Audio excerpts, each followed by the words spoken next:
करती रहेगी और संबोधन हंसराज जी से निवेदन करूंगा।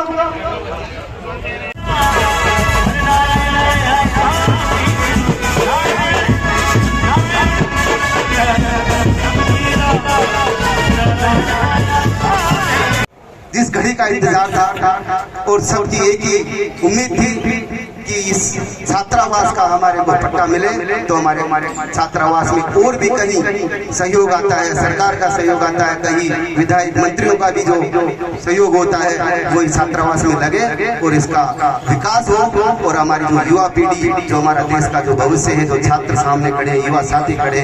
ये आगे बढ़े और हमारे क्षेत्र का नाम रोशन करे, क्योंकि शिक्षा के बिना हमारा जीवन अधूरा है। इसलिए शिक्षा है तो हम सब हमारे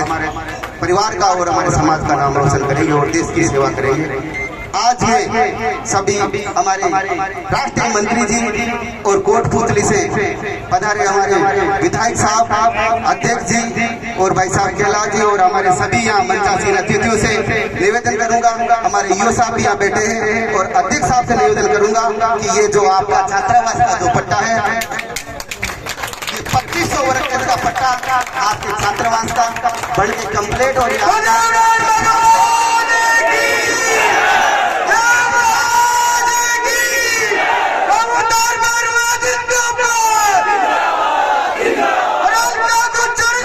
गौरवशाली रहा है। हमारे युवाओं को ये बताना बहुत जरूरी है कि हम धर्म को मानने वाले लोग हैं,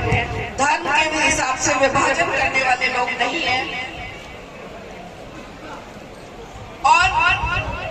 किस तरह से हमारी जो पीढ़ियां हैं वो आगे बढ़ी है और हमारा जो बैकग्राउंड है, किस तरह से देव महाराज अवतरित हुए, किस तरह से पगड़ावतों की सेना ने युद्ध किया और किस तरह से हमारा वो गौरवशाली इतिहास जिसको लेकर हम आगे बढ़ रहे हैं वो हमें सिखाता है कि हमें सभी धर्मों का सम्मान करना है, सबको साथ लेकर चलना है और शिक्षा का अलग लगाना है। आज ये जो युवा पीढ़ी के बच्चे हैं उनसे एक ही आग्रह मैं करना चाहूंगी कि पढ़ाई जरूर करें, सरकारी नौकरी करें या अपना व्यक्तिगत कोई बिजनेस करें, लेकिन फिर भी शिक्षा जरूर प्राप्त करें। शिक्षा एक तरह से आप लोगों के व्यवहार को आपको परिष्कृत नागरिक बनाने में सहयोग देता है और आज के युवा ही कल के राष्ट्र के निर्माता हैं। इसलिए यहाँ जितने भी युवा बंधु इकट्ठे हैं वो इस धार्मिक यात्रा के साथ साथ हम यहाँ ये सामाजिक मैसेज भी देकर जाएं कि हम वो समाज है।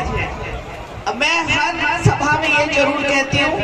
किसी समाज के आगे वीर नहीं लगता, वीर लगता है तो किसके आगे लगता है? तो हम वो वीर गुर्जर हैं जो समाज में एकता का संदेश भी देते हैं, मिलजुल कर भी चलते हैं और समय आने पर वो काम भी कर देते हैं जिसके लिए जरूरी होता है सामने वाले को बताना। तो आप हमें शिक्षित होना है, आगे बढ़ना है, सबको साथ लेकर चलना है। ध्वज भी हमारे आगे हैं, उनका सम्मान करना और उन लोगों को आगे बढ़ने की प्रेरणा देना, ये हम सबका उद्देश्य है। यहाँ उपस्थित रामोदार जी बैरवा, हंसराज जी, कैलाश जी, राम सहाय रावत जी और हंसराज जी के ब्याई जी, लावड़ा जी, सभी का बहुत बहुत धन्यवाद, बहुत बहुत आभार। बहुत सुंदर आयोजन, बहुत सुंदर व्यवस्था आप लोगों ने की है और आए हुए सभी यात्रियों को बहुत बहुत शुभकामनाएं कि आप सबकी मनोकामनाएं पूरी हो, समाज आगे बढ़े, युवा आगे बढ़े और देश निर्माण में वीर गुर्जर भी अपना योगदान दे। बहुत बहुत धन्यवाद।